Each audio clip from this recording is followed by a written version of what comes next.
The International Association for Near-Death Studies presents NDE Radio, a weekly exploration of near-death experiences and similar encounters with the other side. Now, here's your host, Lee Witting.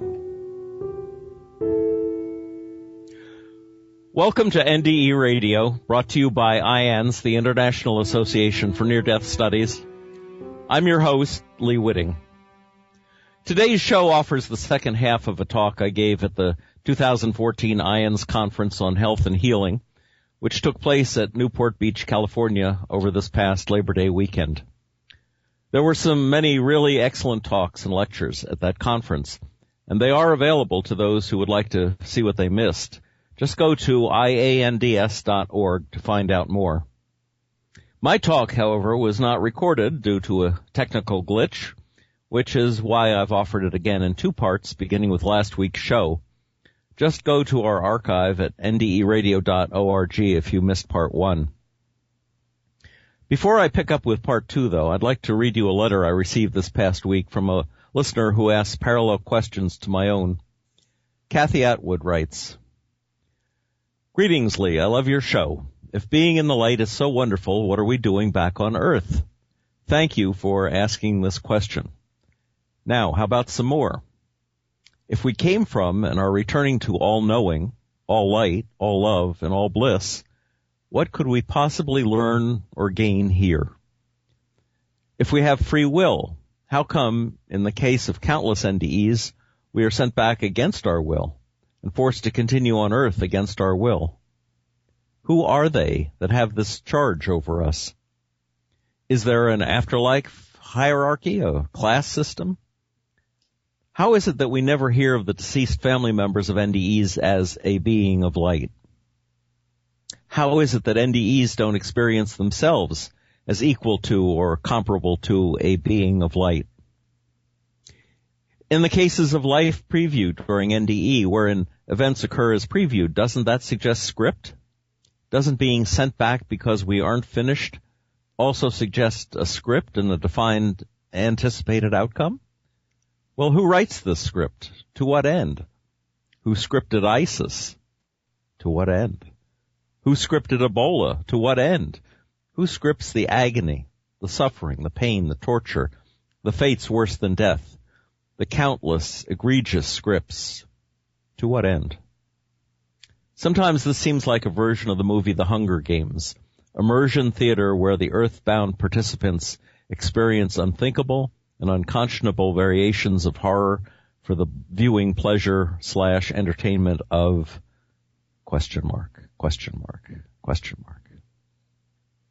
Who does this?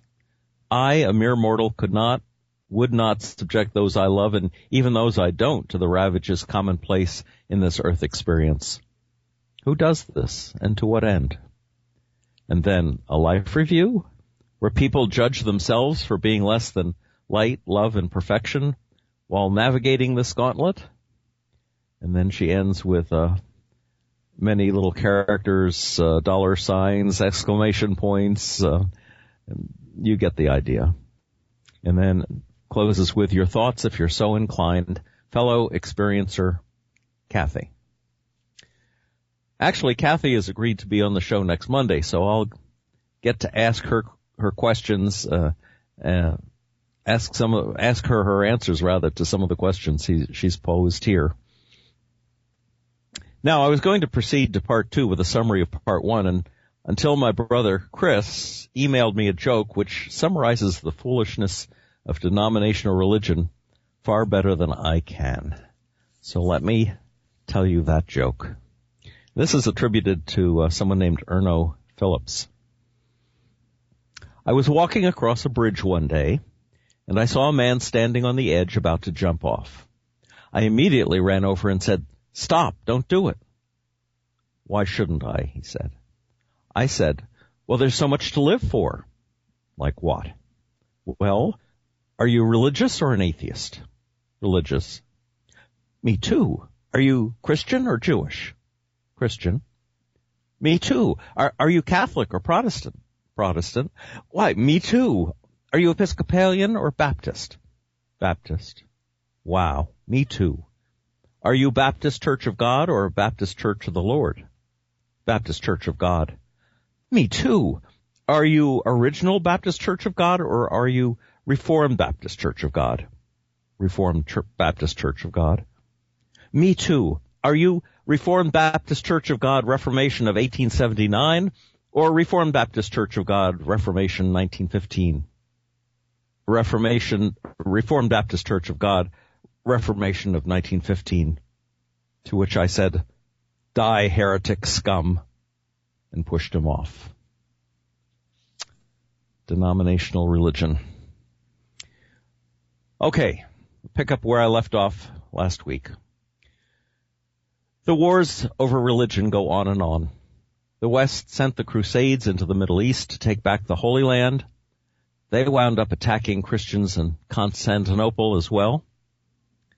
Today, 4,000 years after Father Abraham raised the knife over his son, Muslims war with Jews. ISIS Sunnis in Iraq kill Christians in war with Shiites in Iraq and Iran. Pakistani Muslims war with Hindu Indians. Secular Chinese attack Tibetan Buddhists and Chinese Christians. Russian Orthodox condemn Russian Protestants. Fundamentalist Taliban destroy women's hopes for fair treatment in Afghanistan, etc., etc. And we have to ask, where is the love of Christ, the compassion of Buddha, the peace of Jerusalem? The great truths of religion have been corrupted by the struggles for power. And because of that, we lost the thread of truth. As just one example, let me mention a moment in theological history that was pointed out by James Bean, a friend of mine who's been on my NDE radio show, and you can check out more of what James has to say if you go back through our archives. To my way of thinking, this disagreement may have set Western religion back to the Old Testament. James wrote, there is a chapter in the book Disputed Questions by Thomas Merton on how the concept of light mysticism got lost in the Catholic Protestant West, but somehow retained in Orthodoxy. Merton wrote about a major dispute in church history between a scholar by the name of Barlaam and the great light mystic saint Gregory Palamas. It's a fascinating account. Barlaam argued, like some do today, that spiritual experiences are never real, that they are merely, quote, in your head, unquote. St. Gregory, fortunately for spirituality in the Orthodox East, prevailed, and the churches of the East continue to hold the view that we human beings, even now, while alive in this present life, can see visions of the light of heaven. Visions of light are still okay, like they were during the time of early Christianity on the road to Damascus, on the radiant road to reality. If thine eye be single, Jesus is said to have said, thy body shall be filled with light. James goes on. Russell Perkins, in his book The Stranger of Galilee, comments on this chapter of Merton's Disputed Questions.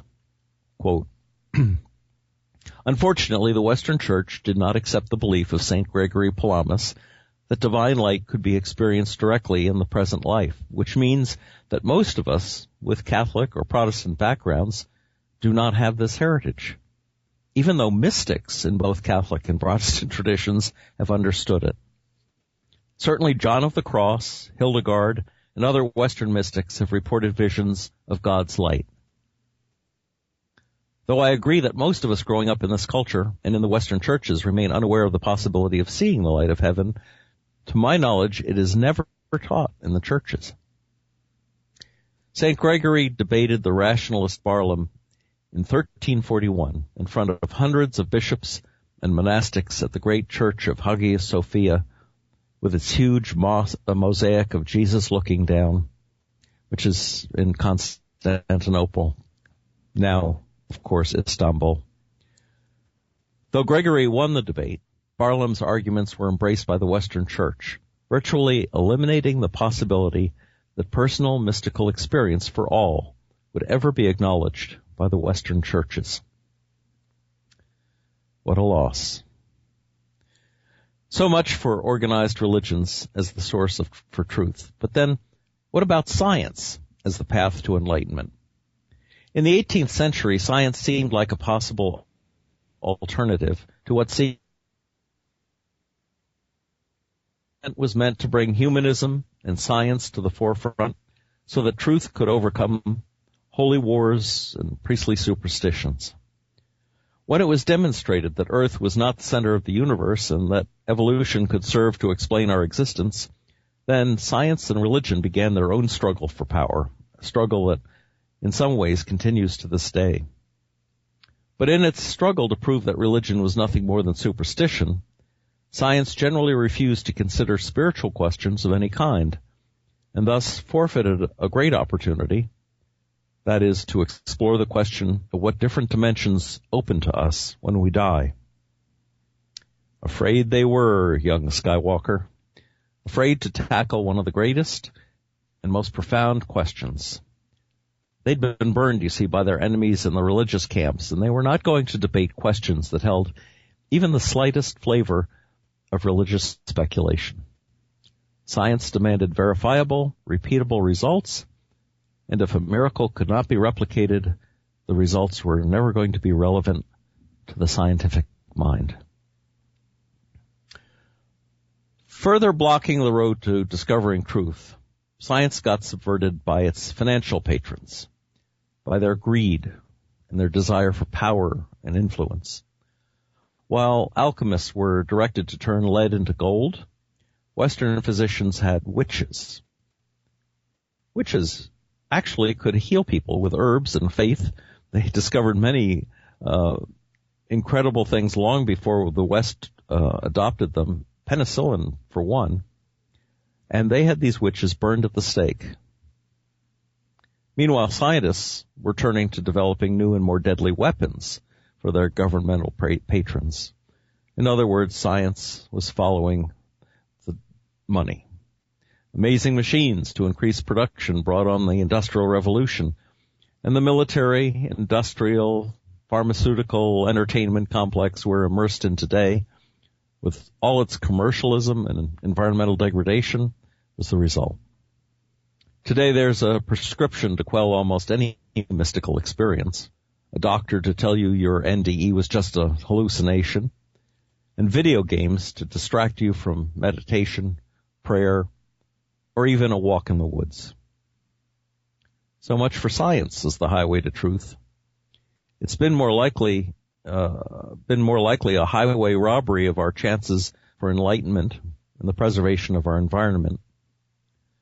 Just consider science's priorities. For example, last year's discovery of the Higgs boson, the particle God used to materialize the universe, was preceded by almost 8 decades by the invention of the nuclear bomb, the tool by which humans can dematerialize life on Earth.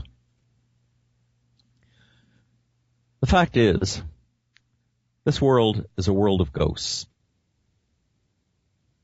both living and dead. As I travel from room to room making my hospital rounds as chaplain, I'm encountering spiritual illiteracy and spiritual numbness at stupefyingly high levels. Sci-fi stories of vampires, zombies, and superheroes have replaced notions of learning about God's light and love. So organized religion and establishment science have, to a large extent, both betrayed God. Both claim to be in the pursuit of truth, and yet each offers up the convenient truths that mainly work to keep the powers that be in power. So where is the healing for this world that this talk was supposed to offer? Well, the good news is the bozos are here to wake the ghosts from their dreaming. I'll tell you more about that in a moment, but first let me tell you a little about chaplain work. It's both because of and despite all of the above that I really enjoy my work as chaplain. The surprise is nothing shocks me anymore. When teenagers tell me they're vampires who drink one another's blood, when a young father on drugs shakes his baby to death, when the wealthy claim God is on their side against the poor, when a Christian pastor announces he knows the second coming will occur on May 21st, 2011, when third world countries spend their national treasure learning to build weapons of mass destruction, when the Supreme Court decides that corporations are people, etc., etc. Well, I can recognize that I've been at times in my life almost as crazy as these. Few chaplains I know are pillars of virtue, fonts of wisdom, or noted scriptural scholars. What they are humans who have learned how to listen to others and to understand what they hear. No, they don't have to agree with everyone, but they have to participate in forgiveness if they want to help heal. Anyone who has failed at some time in their lives must be willing to hug another failure in their struggle to succeed. Now take a chaplain who has had a near-death experience. And what do you have? One of those bozos I've been talking about, but which another faith might call a bodhisattva. Well, what's a bodhisattva? Someone who has been given a glimpse of eternal truth to share with others. On the Buddhist Tricycle website, Kosho Uchiyama writes, in part, a bodhisattva is an ordinary person who takes up a course in his or her life that moves in the direction of Buddha. You're a bodhisattva. I'm a bodhisattva. Actually, anyone who directs their attention, their life, to practicing the way of life of a Buddha is a bodhisattva. Most people live by their desires or karma. We are born into this world with our desires and may live our lives just by reacting or responding to them. In contrast is a bodhisattva who lives by vow. The life that flows through each of us and through everything around us is actually all connected. To say that, of course, means that who I really am cannot be separated from all the things that surround me. Or to put it another way, all sentient beings have their existence and live within my life. So needless to say, that includes even the fate of all mankind. That too lies within me. Therefore, just how mankind might truly live out its life becomes what I aim at as my direction. This aiming, or living, while moving in a certain direction, is what is meant by vow. Just that, nothing more. In other words, it is the motivation for living that is different for a bodhisattva. Ordinary people live thinking only about their own personal, narrow circumstances connected with their desires. In contrast to that, a bodhisattva, though undeniably still an ordinary human being like everyone else, lives by vow. Because of that, the significance of his or her life is not the same. For us, as bodhisattvas, all aspects of life, including the fate of humanity itself, live within us. It is with this in mind that we work to discover and manifest the most vital and alive posture that we can in living out our life. End of quote. For Mahayana Buddhists, life in this world is compared to people living in a house that is on fire. People live out their desires, not recognizing the house, this world, is on fire and will soon burn down. A bodhisattva is one who has a determination to free sentient beings from samsara and its cycle of death, rebirth, and suffering. In other words, we are the shepherd-like bodhisattvas, and there are many different types. I think 4 primary types of bodhisattvas, but the shepherds are the ones who delay going into the light until all other sentient beings achieve the light as well. That's what makes us the bozos who keep coming back lifetime after lifetime, leaving the light to bring light to others. And anyone who has seen the other side in some form of mystical experience during this lifetime has received a gold-plated invitation to join the club. Whether you call it bozo, bodhisattva, or chaplain, that's the calling we must be following now. And I'll pause for a minute just to mention that it's been estimated there are some 15 million living NDE, near-death experiencers in this country alone. When you consider how great a number that is, if people would just turn to each other and say, you know, I've never told anyone this before, but this is what happened to me, and this is how I saw the other side, and I know for a fact that this is true. what a difference that would make to the world. 15 million bodhisattvas out there could change the world. As a chaplain, I find there's nothing more healing in our bag of tools than the sharing of NDE stories. In a world at war with itself, there is nothing more peacemaking than the knowledge that the light of God's love is freely available to all, regardless of race, gender, or religion. If you have been given the gift of an NDE, an out-of-body experience, or any other encounter with the other side, share it with others. It's why we ran away to join the circus we call Earth, in the first place.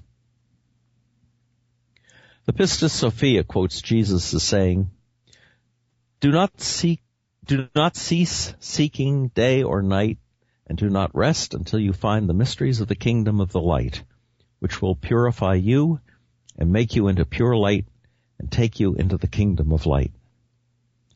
That's Pistis Sophia, Faith Wisdom, and that's a book published by E.J. Brill.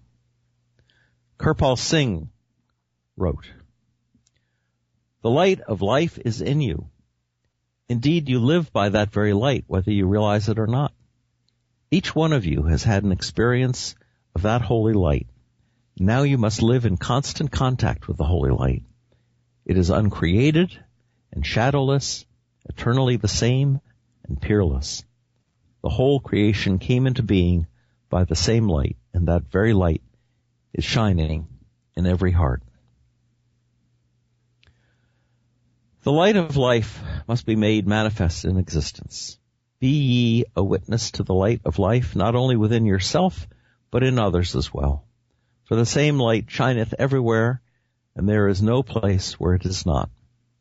Once you discover this light and learn to live by it, your whole existence will be changed. Love will permeate your very being and will burst forth from the very pores of your body, transmuting all dross into sterling gold. Kirpal Singh. So at my talk, I made the sign of the cross and said, Domini, Domini, Domini, you are all chaplains now. But not necessarily Christian chaplains, just chaplains. Because we have been seated here to seed truth. And then I thanked the audience in advance for lightening the lives of others. But I reminded them, just remember, this house is on fire. This house, our bodies, our civilization, and we will soon be consumed. This life, of all the lives that we've been reincarnated into, this life is no time to be wasting time. And then I ended with St. Francis' prayer of peace, but it's not St. Francis. It was attributed to St. Francis, but first appeared in a little French magazine called Little Bell in 1912. It was a favorite prayer of Mother Teresa, however, who was certainly a very wise and wonderful bodhisattva. Lord, make me an instrument of your peace. Where there is hatred, let me seed love. Where there is injury, let me seed pardon. Where there is discord, let me seed harmony. Where there is error, let me seed truth. Where there is doubt, let me seed faith. Where there is despair, let me seed hope. Where there is darkness, let me seed light. And where there is sadness, let me seed joy. O Divine Master, grant that I may not so much seek to be consoled as to console, seek to be understood as to understand, seek to be loved as to love, for it is in forgiving, it is in giving that we receive, it is in pardoning that we are pardoned, and it is in dying that we are born to eternal life. Amen. And that's where my little talk ended. I should tell you a little about these conferences that IANDS puts on an annual basis. Next year, also around Labor Day, we plan to meet in San Antonio, Texas. The last year, before our Newport Beach talk, we did one in Washington, D.C. We try to move them around the country so that everyone will have a chance to not to have to travel so far to each one. Each conference has a separate theme. This one happened to be on healing and health. And truly they are so impressive. I'll tell you something. When you get a couple of hundred people together in a room or at a conference, even in the same building, people who've had near-death experiences or out-of-body experiences, who have had some sort of insight into the other side, the power of that conference is just amazing. I think I spoke on one of the other programs about how 35 of us joined together in a circle and held each other's hands to say a prayer for someone who'd been injured. And the power of the electricity in that circle was quite stunning to me, and I think to the others as well. But more than that, there are people that come to these conferences who have never, for 20 or 30 years, never spoken to another person about their near-death experience. And finally, they're just so moved out of curiosity, out of a desire to be with other people who've had the same kind of experience, that they finally say, okay, I'll spend the money, I'll go to this conference and see what else I can learn about all of this. And it is a revelation. It's a revelation to them. It's a revelation to the people that meet them. And the sharing of stories is intense and beautiful. Even in tragic circumstances, and of course many near-death experiences are the result of tragic circumstances. But they are moving and rewarding in ways that you can't really understand until you attend one of these meetings. So I hope that you'll get to the conference in San Antonio next year. In the meantime, if you've had an experience or want to know more about experiences, you can contact IANDS.org and find out if there's a local IANDS group. We have groups all over the country who meet usually on a monthly basis to discuss the experiences that the people there have had, to bring in speakers, to show movies. And I'm just about ready to start a group here in Bangor, Maine myself, because I have met so many people as a chaplain who've had near-death experiences, and I think they would like to have a home to come to talk about it with others. Well, I guess we'll have to wind this down. We're just about out of time. If you'd like to listen again to this or any other of our past shows, just go to our website at nderadio.org. And for more information about the work of IANDS, check out their website at iands.org. And tune in next Monday, 11 a.m. Eastern, for more NDE Radio. Thanks for listening.